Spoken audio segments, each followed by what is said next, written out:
My name is João Malanga, and I am the graduate assistant of online student experience team. I'm a UNT student right now. I'm a master student in the Learning Technologies program. With that being said, let's also tell you a little bit about what's online student experience is, or you can just call OSI. Well, the UNT Online Student Experience, OSE, is dedicated to providing engagement and support to our online student population. So this is a team that work completely every single day. I guess every single day. I would say Monday to Friday, but almost every single day to make sure that our online students have a very good experience at University of North Texas. Well, our mission is to create an empowering online community that foster academic success, personal growth, and a sense of belonging. We want to make sure that our online students are having similar experience that other students at UNT is also having. Well, then you should meet our team here. I guess you already know me. Okay, I'm guy in the middle, but let's start here from right. We have Andrea Carway, who is the online student manager. We have also Dallas Wabberton, which is here with me today. Dallas, can you say hi, please? Hi everyone, I'm glad to be here and I'm so excited to see what Malanga does. Thank you so much, Dallas. Then it's me. I guess I already talked about me. Then we have Asaito Dieng, who is our online student ambassador, and also Noor Mahi, who is another online student ambassador. So I'm going to give an opportunity also for our online students who are able to speak right now. If you are not able to speak, that's okay. I got you because some of you are working right now. You can say a little bit about yourself in the chat. But those who can speak right now, please, you can just turn on your microphone and introduce yourself in maybe 15 or 10 seconds. Okay, here we go.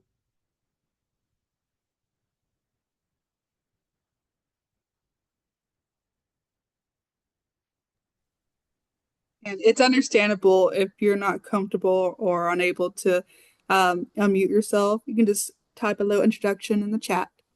Okay, that's right. If you are not able to speak right now, it is okay also if you just type on the chat, as Dallas said.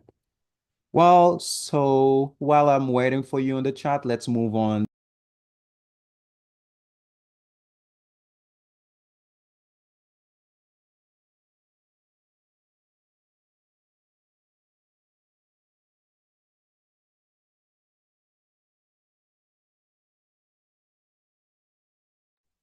Oh, Malanga, you're muted.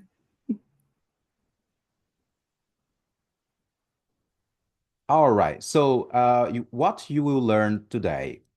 I'm really excited to show you our table of content, which will display the things that we're going to be learning today. The first thing that we're going to learn is social media for growth, how we can use social media for growth. And here we're going to be more specific about growth in terms of professional or personal, but more specifically learning about learning academic content or professional content. Then we're going to see mindful social media use, how we can use social media in a mindful way. Then we're going to also talk about challenge of social media, what type of challenge normally students and anyone face when using social media for learning or for growth. Then we're going to also suggest some action plans which you can use. Some of them you can use like maybe starting today or maybe tomorrow or any day you think you are comfortable to start acting for making sure you are using social media effectively. With that said, let's move on to the next slide. Well, in this next slide, we are going to see more specifically, how we can use social media for growth.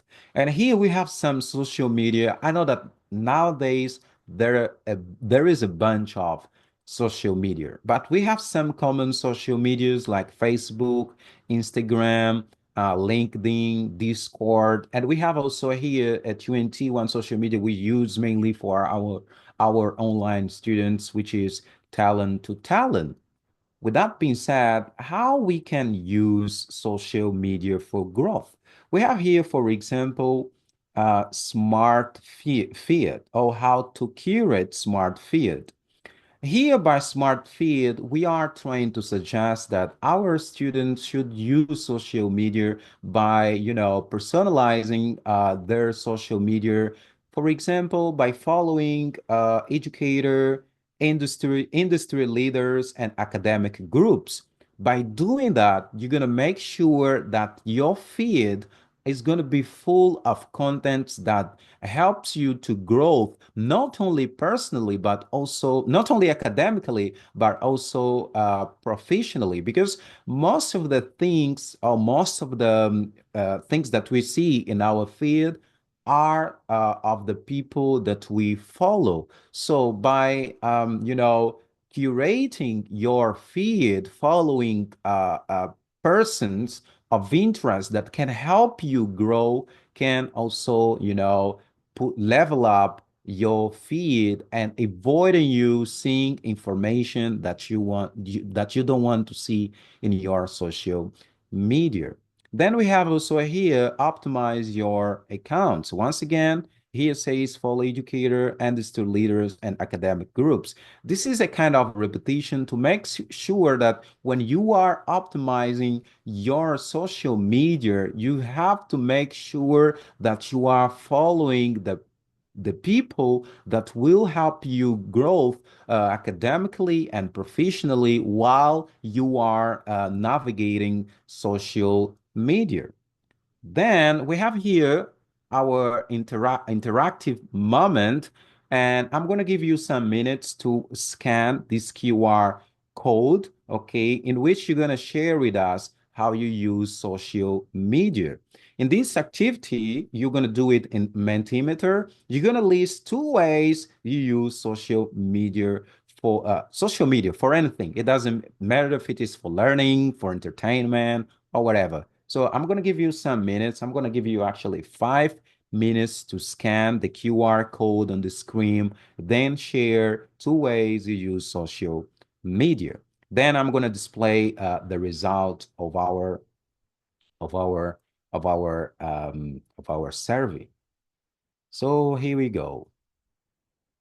Now I'm gonna stop sharing this screen and I'm gonna share another screen with you all so we can see the result of our survey. Okay, where is Mentimeter?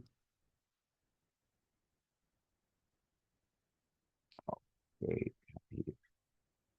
Okay, we have already some results here, which I'm going to display right now here on the screen. Just a moment, please.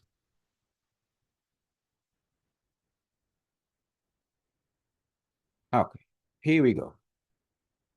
Okay, we have some results here. Thank you so much for sharing this. We have some results here on our screen. We have some students who use social media for entertainment. Some of them use for work and also to contact friends, which are very good use of social media and very common use for using social media. Thank you so much for sharing the way you use social media with us. As I said, it's going to be very interactive, and you guys are helping me during this presentation. Now, I have also some ideas that I can include in the way I use social media. Thank you so much once again. So let's move on and continue our presentation after these insightful responses you have provided in this presentation. So just a moment, let me share again my screen. Here we go. Okay. So now let's see how we can use or how we can make a mindful use of social media. We have here a 3C framework, which is basically an abbreviation for content, collaboration, and community. As you can see here, using this framework, you're going to be aware of what you are doing when you are using social media. Of course, in a mindful way. You can, let's start with content. With content, we mean that you need to make sure what type of content, for example, you're going to be in contact with. What kind of content you're going to be interacting while you are using social media. And more importantly, what kind of content you choose to follow while also using social media. By following this procedure, you're going to make sure that the type of content that you are following in social media are tailored to what you want to get from social media. Then we have collaboration. By collaboration here, we mean like maybe you are a part of a certain group in social media, groups on, for example, let's say Facebook communities or Instagram communities, or even in LinkedIn. Here, it means like you also need to make sure, like when you are interacting social media, you should collaborate in meaningful way the groups where you are part of. And sometimes here, by saying meaningful way, we think like we need to provide, information like an expert. Meaningful way here means you need to provide anything that you think is relevant to level up the community where you are part of in social media. Because at the end of the day, social media are groups of people who are sharing content and the experience. So if you are in a group, make sure the type of content or the type of collaboration you're providing to your fellow peers is something that can make them grow. And it doesn't matter if it is how little or how big it is, as long you are collaborating in a meaningful way. And finally, we have here community. It is important also to have a sense of community when you are in social media. And here, by saying sense of community, we mean a community that share the same values that you have. With that being said, I don't advise here anyone to be in a group or to follow someone that does not align with the types of, for example, contents that you like. And it will also help you to be away from stress, or maybe to listen to negative things that will not help you to grow while in social media. Because at the end of the day, you realize that although social media is a virtual environment, it can affect your physical or your real environment. So be aware of the community that you follow while using social media. And I'm going to ask you another question. Did you guys here today, did you somehow use this 3C framework? Like, are you aware of the contents that you follow on social media? Do you collaborate while using social medias? Oh, and also, are you part of communities that make you feel well, or make you feel like, okay, this is what I want? You can share your thoughts also in the chat so we can keep our interaction moving on. Well, then while you are typing, I'm going to give you 1 minute, then we can talk a little bit more about mindful social media use. And we're going to be talking about digital cluttering. So I'm going to read some comments right now so we can have some interaction. Okay, we have here um, Emily. Hi, Emily. This is the introduction of Emily. Hi, Emily. I'm junior fashion merchandising manager at UNT, and I do the most for my classes online. I do most of my classes online. Thank you, Emily, for your introduction. Let me see if we have more introduction. I'm a graduate student of data. This is growth and science at UNT. This is my first semester. I want to use the social media to its best and learn and explore as much. Thank you so much, Gautam, for your introduction. Then we have Eugene. I'm a grad student in the master student program and will graduate in May. Wow, congratulations. I'm an online student from Michigan. It's good to see you here and congratulations for your graduation. Then we have here now some comments regarding my last question. We have Dallas who says, for my personal social media use, I do a lot community work. I love meeting people with similar interests. That's very good, Dallas. Thank you for sharing. Then we have Emily. I probably use social media the most for community and the least for collaboration. That's insightful, and I would suggest you to use a little bit more for collaboration as well. And we have Eugene who say thank you so much. You're welcome. And he writes, I try to keep the social content similar to the community. If it's photography based, I try to keep the content photography based. Wow. That's a very smart way of making the use of social media. Thank you guys for sharing these insightful ideas. Now, let's go to digital cluttering, which we're going to be seeing once again, some mindful use of social media, but talking a little bit about digital cluttering. So here we go. We know that we are in a world of constant digital interaction, okay? And organizing the information we share and consume on social media is essential. I guess now these are more than day skills. I don't know if you could agree with me. Without structure, valuable insights, you can easily get lost in the noise of endless posts and updates.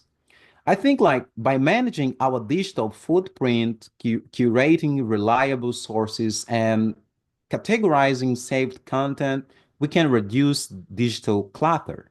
We can reduce the amount of information that we don't need. Okay.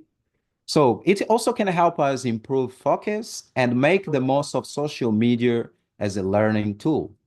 Well, organizing social media data by bookmarking relevant content, following curated lists, using note-taking apps, filtering distraction, and review saved information regularly can help you reduce digital cluttering.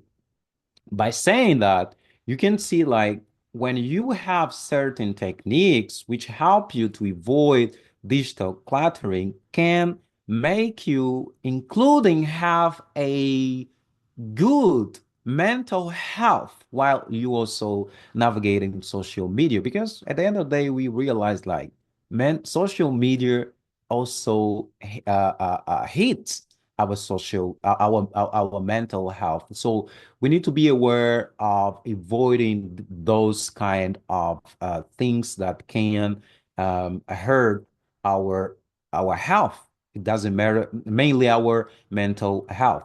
And avoiding digital cluttering by, having bookmarkings, saving posts that you think are important for your growth. And more importantly, you can also make a list of things that you want to do while navigating social media so that you can have a very good experience. I know I sound a little bit weird by saying this kind of stuff, and it can be a lot of work to do because at the end of the day, we just want to be online. We just want to have fun.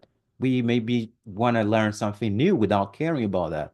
But the thing is, if you don't care about the content you are taking online, the content will take care of you.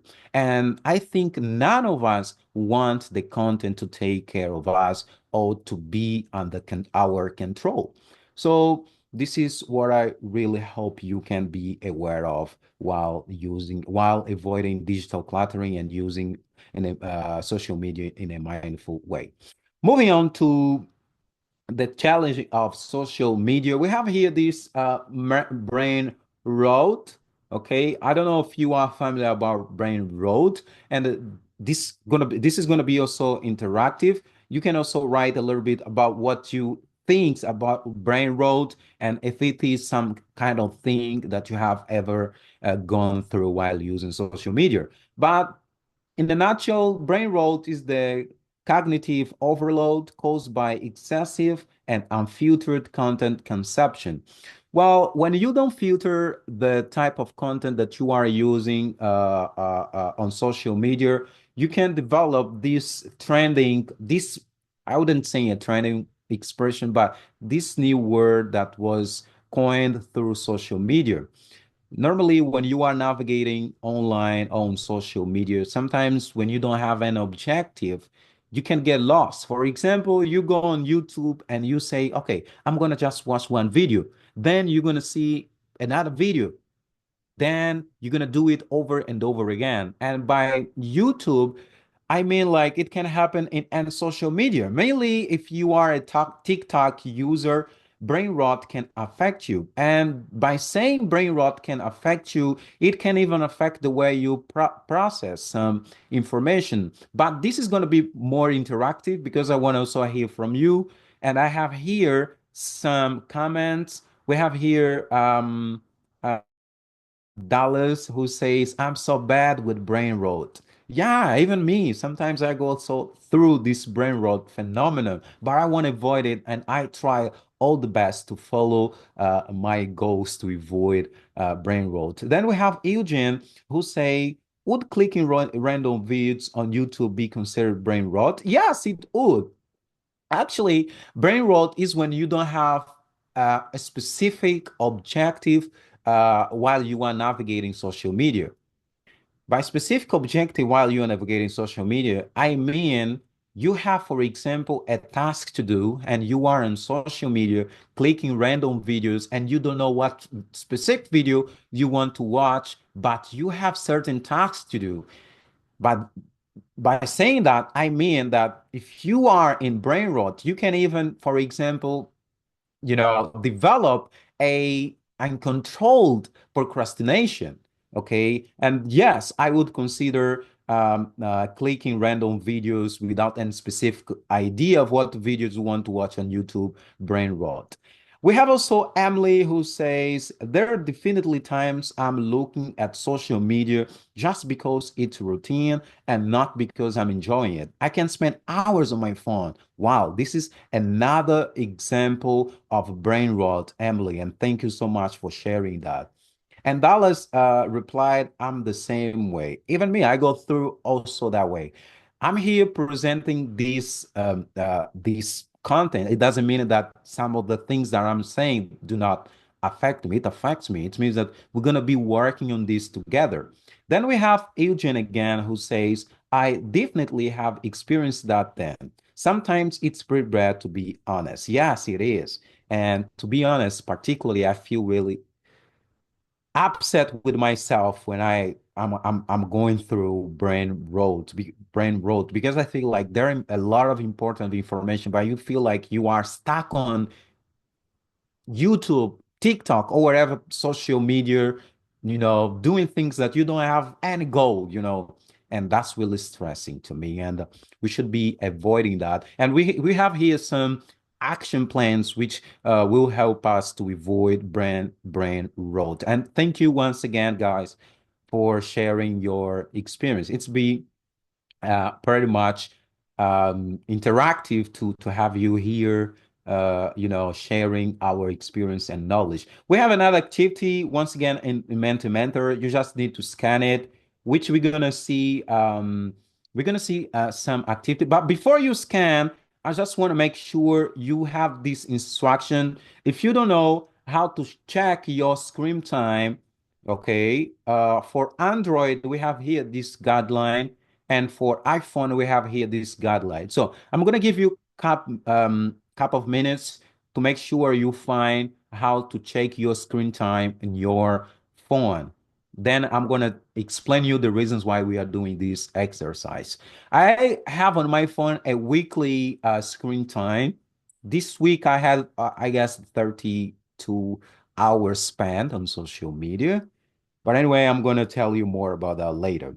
So I'm going to give you 1 minute. So for those who don't know how to check their screen time on their smartphone, they can do that. We have here instruction for Android and instruction for iPhone. So I'm going to keep it for a while. Okay. And I'm going to give you more 15 seconds. We have 1, 2, 3, 4, 5, 6, 7, 8, 9, 10, 11, 12, 13, 14, 15. So I guess we're good now. Then you can scan this QR code, which you're gonna share with us your screen time right now. In this real time, what was your screen time? What is your screen time? I mean, you're gonna share it with us. Then I'm gonna leave this screen, but I'm gonna give you more minutes. I'm gonna give you more 5 seconds so you can have time to scan. Okay, we have 1, 2, 3, 4, 5. If you need me to go back to the instruction, you just tell me on the chat. Right now, I'm going to leave this screen, okay, so we can see the results of this survey. But if you want me to keep it for a while or to go back, you just tell me in the chat. Thank you so much. Let's go and see some results of what you have been doing so far. Okay, let's see the results here. Just a moment. Let me go to other screen. We have some results here. Just a moment, it's processing so we can see. Wow, we have some results already. Okay, let me share it right now. Sharing with you guys and okay. So we have some results now. Today, one of you says it's been 4 hours and 24 minutes today. I guess it's super good. I don't know. So far, it's good. So if you want to, I have also put the QR code here just in case you missed on the QR code during the presentation. You can scan it again. We have right now one response, and thank you so much. It's been so far 4 hours and 24 minutes of your day that you have been connected to social media. And yeah, I think it's fair. I think it's fair. And here we have 7 hours today. Wow, we have 7 hours. We have 7 hours. And we have here a very fun response as I guess it's a skull. I don't know what this skull mean. Can That you that tell was me mine. that was your I put the skull with my response, but it put it separately. Yeah, I've already had about 7 hours of screen time today. Ah, wow, wow, wow. It's been really a lot. Okay. So my screen time today as we speak, wow, it's been a lot. It's been 5 hours. 5 hours. Oh my God. And I don't know if it's really the most updated time. Let me check it right now again. Hmm. Okay, I have been a total of 5 hours, but on social media, it's been 2 hours and 43 minutes. Okay. Okay, so I'm gonna leave this screen, guys. Thank you so much for sharing your screen time. Then let's go back to our presentation. Let's go back to our presentation right now. So we're back to our presentation. And it looks like we have two new comments here before we go. Let me read our beautiful comments here. We have here Dallas who say, in my defense, I do a lot of marketing and social media for work. Yeah, you do. Dallas is our guy there in marketing at online student experience. So yeah, I guess that's fair. Then we have Emily Snyder who says, screen time is so humbling because I could be doing so much more with my life during that time. Yeah, that's right, Emily. That's right. You could do more. But anyway, As long as you are using that time well on social media, I think that's worth it though. So guys, thank you so much for sharing. Let's move on.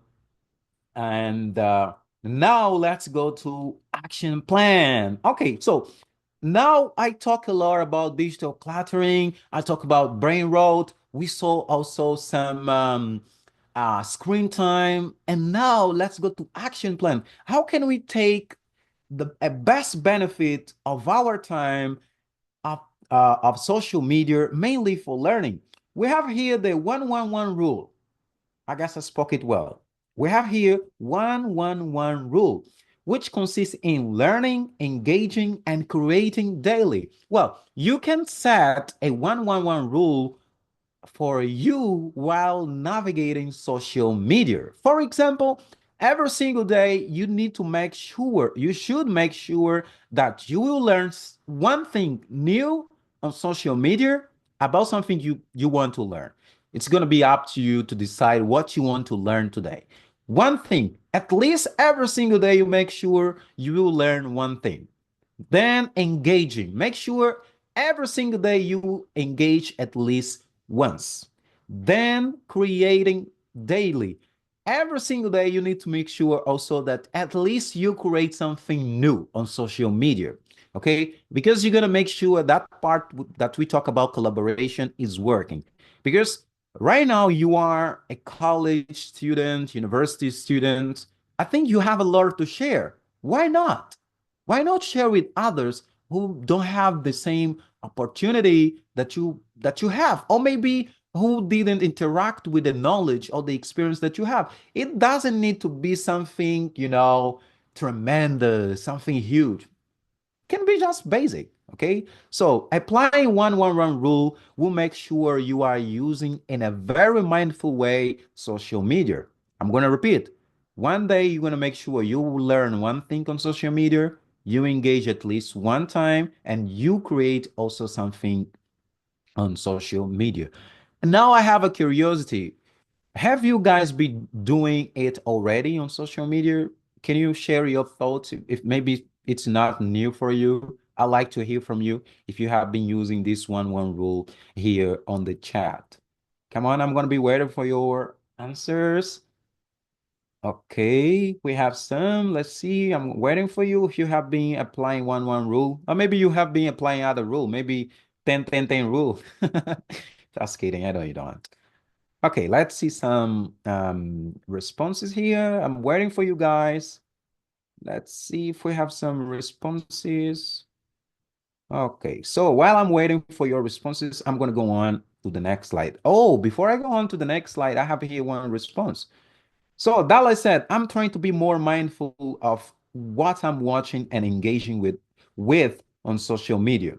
Emily said, this is definitely very insightful. I typically only engage on social media. Wow, thank you. That's really good. Now I think you're going to be learning and also creating, because you are also a creator, because you are part of this wonderful social media world. Why don't you give also the opportunity to others to learn from you? Just one thing. I don't know what. So let's move on, and we have here one technique that I think you all guys know, which is Pomodoro technique. Although it is a technique used mainly for learning, but you can also use this technique for social media daily. One thing I should also consider during this presentation is that as today, some people work with social media. It means that the time they spend online can be different for those people who don't work in social media. However, here, this Pomodoro technique I'm going to share with you is a technique that will help them, those who don't work with social media but are spending a lot of time navigating on social media. Let's talk a little bit about the Pomodoro technique, which is actually a time management technique method that boosts your productivity by breaking work into fixed intervals, typically 25 minutes long, followed by a 15-minute break. Well, in a simple way, when you are using Pomodoro technique, it means that you're going to be focused during 25 minutes doing something. For example, let's assume that you are on, let's say, on LinkedIn. On LinkedIn, you have set the 111 rule. Okay, you're gonna, for example, learn, create, and also engage. Make sure you have a timer. And this timer you set 25 minutes. Okay? In these 25 minutes, for example, you're gonna achieve these goals that you have set using the 111 rule. So by saying that, it means that, for example, you can just spend 25 minutes of your day in a very productive way, and you're going to be also achieving those three rules: learn, engage, and create. And it means that now your time spending online, including, can be reduced. It's going to be just 25 minutes. Then if you want to spend 1 hour, you can spend other 25 minutes later. Then you can, for example, spend 10 minutes for doing something that, of course, you need to set goal to do. Because here our goal is to make sure, to let you know that you should use social media in a mindful way. So my other question is, has one of you ever used the Pomodoro technique for social media? If not, maybe for learning. And could you please share your experience on the chat? So yeah, now I'm gonna move to the next slide, which is gonna be just question and answer. But right now, you don't need to ask any question yet. I'm gonna be waiting for your response of the previous question, which is you're talking about your experience using Pomodoro on social media, or maybe not on social media, but we'd like to hear from you where you have been applying Pomodoro technique. And we have already some answers here from Eugene, which says, um, I'm not familiar with this. Says, I've never heard about it until now. I'm not Wait, wait, wait, wait. Emily said, I've never had heard about it until now. Okay, I get it. Wow. It's all right, Emily. Now you have, now you know. Then we have Eugene who says, I'm not familiar with this technique, but it sounds interesting to learn about. Yeah, it's well interesting to learn. Then we have Dallas. I used it a lot for school, but for social media, I should really start. Yeah, Dallas. Even me, I should start too. Because this technique, let me go back. This Pomodoro technique is a very good technique, mainly for learning. Personally, I use it more when I'm learning, although I sometimes exceed it. I normally do it at 30 minutes focus time, in which I set the time, then I really dedicate my time just doing a specific activity. But let's transfer it to social media. Imagine that you have set yourself a specific time to spend on social media. Then it means that you have the time. However, you should combine the time with your objective, what you will be doing on social media. Will you be learning, engaging, creating, collaborating? I don't know. It's going to be up to you because at this time, we just suggesting you some tools, but at the end of the day, you're going to be the one organizing this tool according to your needs because at the end of the day, we have different needs. Although we can have the same experience, the same knowledge, but our needs and the way we're going to use the tools that we have are going to be completely different. But the most important thing is that you are aware of the tool that we're going to be suggesting here today. Well, thank you once again for sharing your experience. Now we have here question and answer. Okay, you can open your microphone. You can just type it on the chat, and those questions which I'm able to answer to you right now, I'm going to answer. If not, one of you can help me also answer some questions that you're going to be providing. So I'm going to be waiting for your questions. If you have some, I'm going to give you some minutes So you can type, okay, maybe 2 minutes or 1 minute, take your time.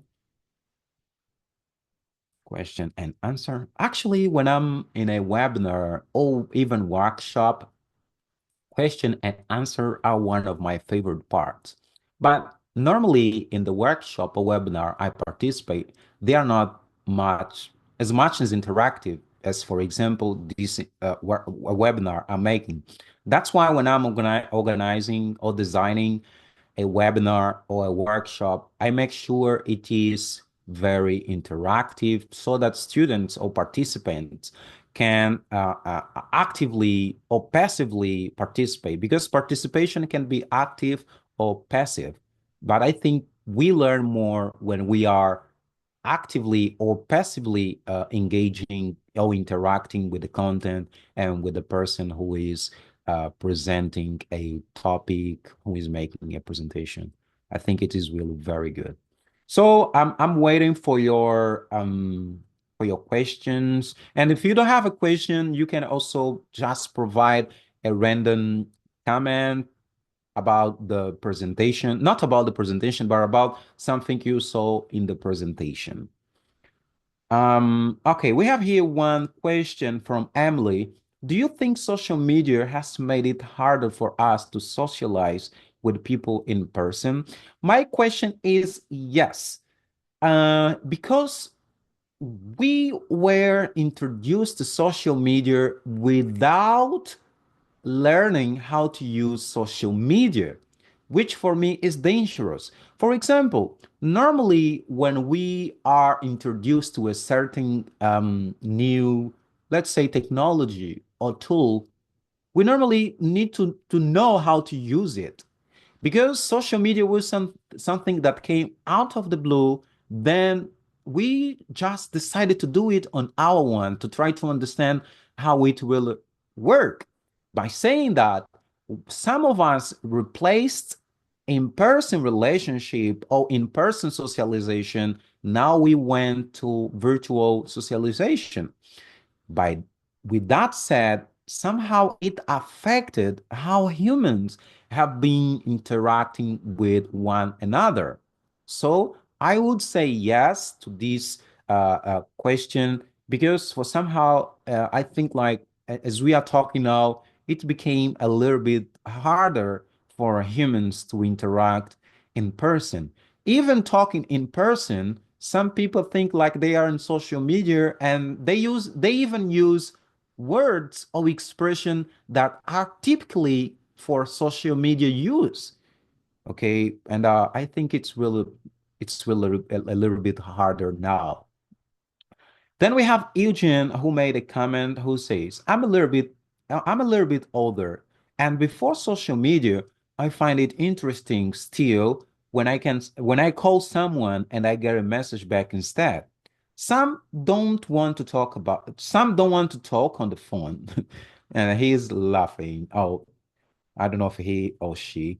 Anyway, Eugene is laughing. Yeah, it happens mainly for for the elders who have been who are used to in-person I would say in-person relationship, I can say like that, or socialization. Social media made them also like to use these trends, which can be a little bit harder for them. For example, Egan says he finds interesting to call the person, okay, and get back. And here by calling, we're not saying, for example, calling using WhatsApp or using another social media. We're talking here about calling use the old school type of calling. And for example, something that I found very interesting was about writing letter, which is something very interesting, because writing letter and writing message online are completely different.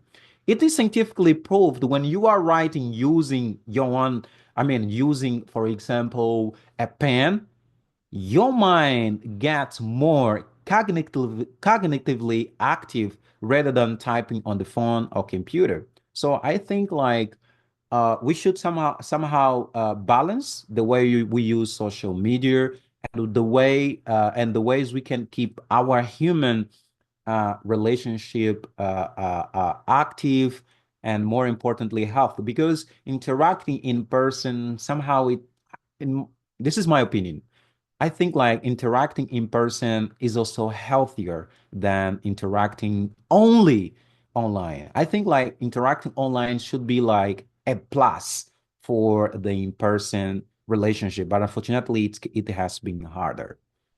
So thank you guys for your questions and your comments. Now, Lenka, do you mind if I add a quick story that kind of relates to what y'all are yes, talking Ella, about? please go on. It reminded me of something I've gone through not recently. It was during pandemic times. But during my undergraduate, I was studying to get my teaching certification. And so during my student teaching, I worked with freshmen, so ninth graders in high school. And it was very interesting, especially coming out post COVID, because I started student teaching in 2021. It was interesting seeing how students interact. And one story in particular I remember is there was a girl in my class who was dating another boy in a different class, and they had never met each other in person before. They have only communicated solely through social media and online. And so I asked her, I said, how are y'all dating but never seen each other before? And she told me, well, we just started talking online one day. Then he asked if I wanted to be his girlfriend. I said yes. And then we just haven't met up in person before. And for me, that was so bizarre and so interesting to develop a relationship when you've never seen each other in person. But then again, this was also ninth grade, very freshman, young love sort of situation. Um, but it kind of reminded me back when I used to study a lot of sociology. So like the concept of human communication has always been so interesting to me. And so I kind of see it as, from a sociology perspective, humans are constantly changing. Our ways of communication are constantly changing. So it really originally went from some sort of like verbal communication, went more into written communication, especially around the Shakespeare area with folios, and then eventually made a way into things like cell phones and things like that. And so while I definitely agree that social media has made it harder for people to socialize in person, it's always also introduced us into unique ways of communication. So that's why webinars like this are really helpful, because it provides insight of, wow, I'm really excessively using social media, or there's some different ways I could be using it, to kind of provide some self-reflection and try to make ourselves more aware and try to learn from it. Especially me, I'm very bad when it comes to social media and brain rot, things like that. I'm Gen Z, so I grew up with social media, but something I'm still actively trying to work on. And for Eugene, I am that person who doesn't like to talk on the phone. I would much rather send an email. um, but hopefully, now that we're sort of in this era of social media, but also recognizing and providing some self-awareness for this, people learn the effect of it and try to better maneuver and like understand how they're using social media. Because I know during this era it's going to be a little different because we're still very much deep in social media, but maybe in a couple years or decades or however long we'll be able to better learn how to use it and navigate it. That's right. Thank you so much, Dallas, for your for sharing that insightful story and also for providing these insightful ideas and how important it is to have this kind of conversation, which is being made in this webinar. Well, guys, it was really good to have you here. But before we go, I would like to ask you something, which we're gonna take just 1 minute, just 1 minute. You're gonna scan this QR code. You're gonna ask a very simple questions about the webinar, and you don't need to write a long sentence. It's gonna be just small, like there is like just a one question, open-ended question, which you're gonna say about your experience or one thing you have learned from the webinar. Please scan it and answer it.